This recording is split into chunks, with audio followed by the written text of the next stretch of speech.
Welcome to my channel happiness in struggle. আজ আমি চলে এসেছি বাটা মাছের রেসিপি নিয়ে। তো তার জন্য কিছুটা পেঁয়াজ কুচিয়ে নিয়েছি, ভাজা বাটা মাছ আছে, এখানে ঝিঙে বা আপনার ইচ্ছে মতো আরও ভেজিটেবলস নিতে পারেন, এখানে একটু সর্ষে বাটা আছে আর একটু রসুন। এবার টমেটোটাকে কুড়িয়ে নেবো এবং আস্তে আস্তে তেলে ফোড়ন দিতে হবে। রসুনটাকেই ফার্স্টে ফোড়ন দিলাম। তো রসুনটা কিছুক্ষণ ভাজা হয়ে গেলে এরপর পেঁয়াজগুলোকে ধীরে ধীরে দিয়ে দেবো। আমার রসুনটা ভাজা হয়ে গেছিলো, তাই এবার কাঁচা পেঁয়াজটা দিলাম। এবার বেশ কিছুক্ষণ নাড়াচাড়া করবো যতক্ষণ না পেঁয়াজের কালারটা চেঞ্জ হয়।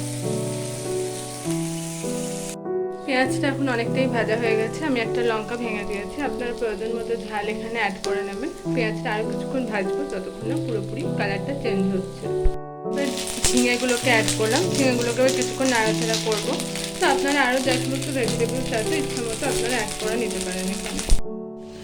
আমি এবার টমেটোর পেস্টটাকে অ্যাড করেছি, বেশ কিছুক্ষণ আমি নাড়াচাড়া করব। এই টাইমে প্রয়োজন মতো নুন বা মিষ্টি যা দরকার আপনারা এই টাইমে ঝাল লঙ্কা গুঁড়ো আপনারা অ্যাড করতে পারেন।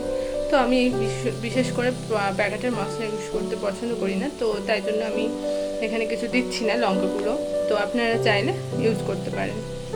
তার মতো লবণ আর হলুদটাকে অ্যাড করেছি, এবার কিছুক্ষণ আমি নাড়াচাড়া করবো।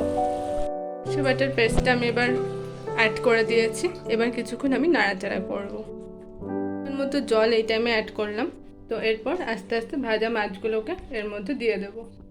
কিছুক্ষণ জল দিয়ে এভাবে ফোটাতে হবে, তারপরে আস্তে আস্তে ভাজা মাছগুলোকে একে একে আমি অ্যাড করে দেবো।